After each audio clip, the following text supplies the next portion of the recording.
पिछली वीडियो में हमने बात की थी about animal cell, eukaryotic cell को शुरू किया था। इसमें एनिमल सेल स्ट्रक्चर को हमने एक्सप्लेन किया था। आज इंशाल्लाह हम एक्सप्लेन करने वाले हैं प्लांट सेल स्ट्रक्चर। तो हम general cell plant cell structure को एक्सप्लेन करेंगे। कुछ चीज़ें बिल्कुल प्लांट सेल की तरह है इसमें और कुछ डिफरेंसेस है। यहाँ पर अमूमन प्लांट सेल जो होता है वो हेक्सागोनल शेप का होता है।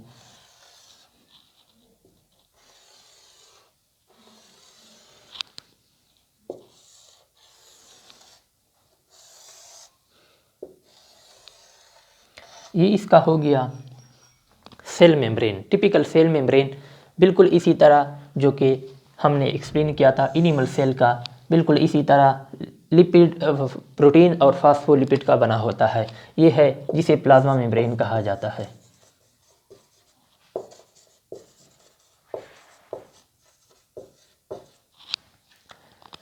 इसके अलावा जो एनिमल सेल में जो था, जो आउटर मोस्ट मेम्ब्रेन था वो प्लाज्मा मेम्ब्रेन था, लेकिन यहाँ पर प्लाज्मा मेम्ब्रेन के इर्द गिर्द एक सेल वॉल प्रेजेंट होता है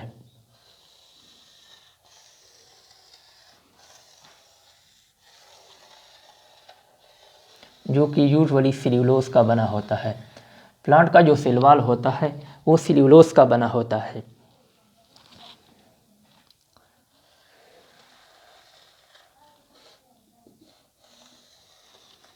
इस तरह का एक थिक डेड लेयर प्रेजेंट होता है।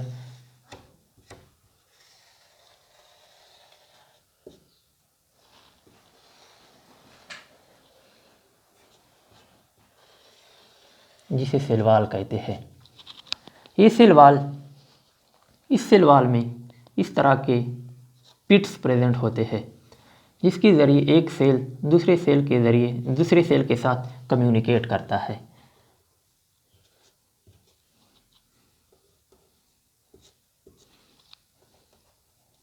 जिसे पिट कहते हैं। तो ये हो गया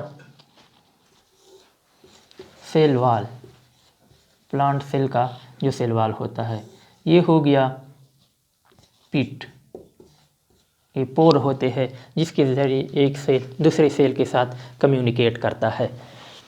इसके अलावा सेल के अंदर जो साइटोप्लाज्म यानी सेल स्पेस जो होता है वो मोस्टली विक्यूल कवर करता है। एक साइड पर इस तरह का विक्यूल प्रेजेंट होता है जो कि mostly space of plant cell जो है वो ये विक्यूल कवर करता है। ये है विक्यूल। इस विक्यूल का जो मेम्ब्रेन होता है उसे टोनोप्लास्ट कहते हैं। इसके अंदर सेल सेप पाया जाता है जिसे सेप कहते हैं। ये सेप अमूमन वाटर और मिनरल का होता है। ये सेप H2O और मिनरल का बना होता है।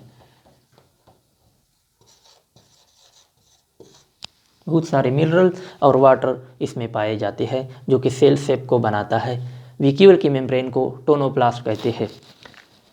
अमूमन हमने पढ़ा था कि एनिमल सेल में जो न्यूक्लियस था वो सेंटर में था, लेकिन यहाँ पर विक्यूल की वजह से ये सेल न्यूक्लियस जो होता है वो इस तरह एक साइड पर हो जाता है। बिल्कुल एनिमल सेल की तरह यहाँ पर भी डबल मेम्ब्रेन होता है ये न्यूक्लियस। इसमें पोर भी पाए जाते हैं, न्यूक्लियर पोर।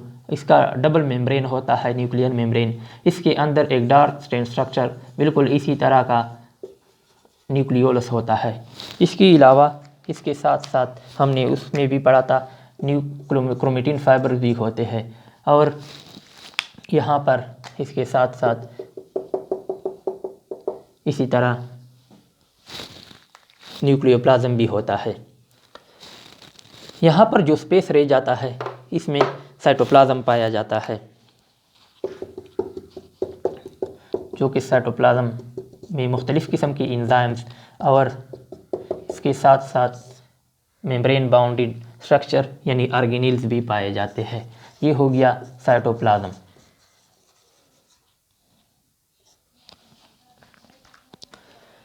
इसमें भी 2 टाइप्स ऑफ एंडोप्लाज्मिक रेटिकुलम होते हैं।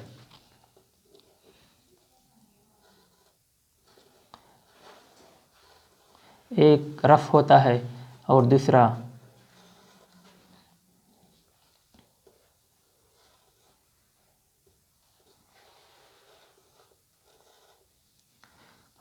जो होता है वो स्मूथ एंडोप्लाज्मिक रेटिकुलम होता है।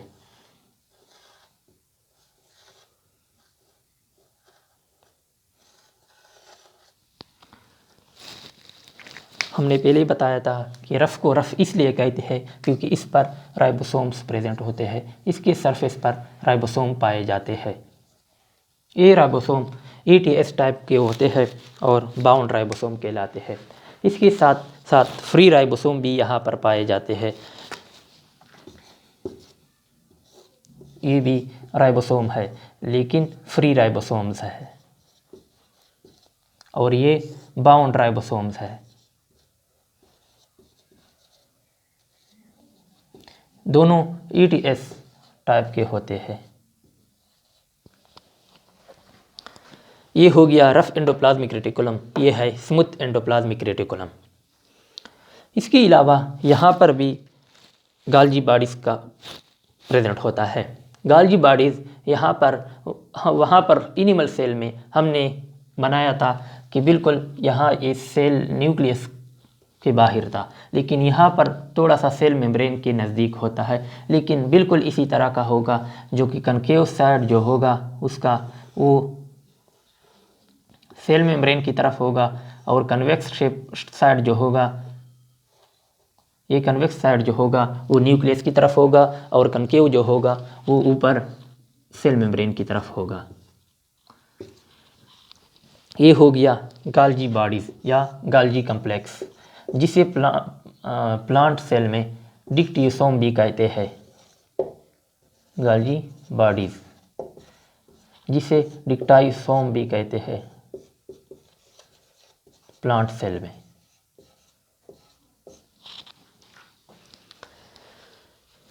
इसके साथ साथ यहाँ पर बिल्कुल इसी तरह के एंजाइम फील्ड स्ट्रक्चर होते हैं लाइसोसोम, लेकिन यहाँ पर बहुत कम होते हैं।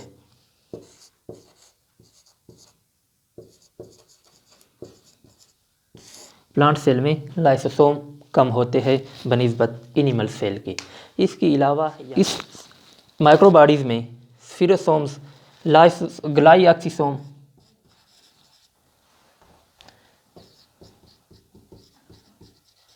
ग्लाइऑक्सिसोम और परऑक्सिसोम आते हैं। ये परऑक्सिसोम, ग्लाइऑक्सिसोम्स और स्फीरोसोम्स जो होते हैं ये माइक्रोबॉडीज़ कहलाते हैं। इन तीनों को माइक्रोबॉडीज़ कहते हैं। इसके अलावा यहाँ पर बिल्कुल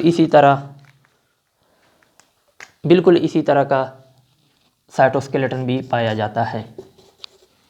इसके साथ साथ यहाँ पर एक एक्स्ट्रा स्ट्रक्चर होता है जो कि एनिमल सेल में नहीं था, वो है प्लास्टिड। प्लास्टिड को हम जनरली यहाँ पर बनाते हैं क्लोरोप्लास्ट को। क्लोरोप्लास्ट इस तरह का डबल मेम्ब्रेन स्ट्रक्चर होता है जो कि आउटर मेम्ब्रेन और इनर मेम्ब्रेन दोनों स्मूथ होते हैं, जिसमें आउटर और इनर मेम्ब्रेन दोनों स्मूथ होते हैं। इसमें बहुत सारे थाइलाकॉइड्स आपस में स्ट्रैक्ट इस तरह के एक दूसरे के ऊपर स्ट्रैक्ट होते हैं और एक स्ट्रक्चर को बनाता है जिसे ग्रेनम कहते हैं। ये हो गया ग्रेनम।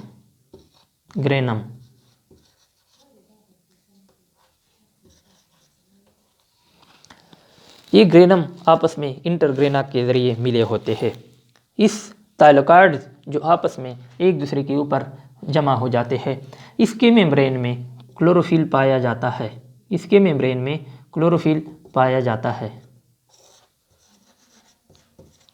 जो कि फोटोसिंथेसिस के अमल में यूज़ होता है, वहाँ पर जहाँ पर क्लोरोफिल में फोटोसिंथेसिस होता है।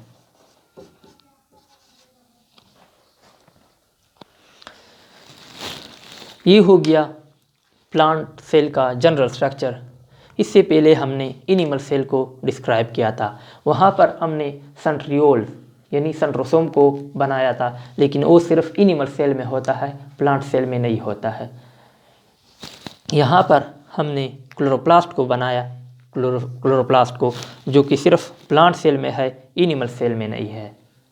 यहाँ पर स्फीरोसोम्स, ग्लाइकोसोम वगैरह ये भी हमने बनाए, इसको हमने क्लोरोप्लास्ट है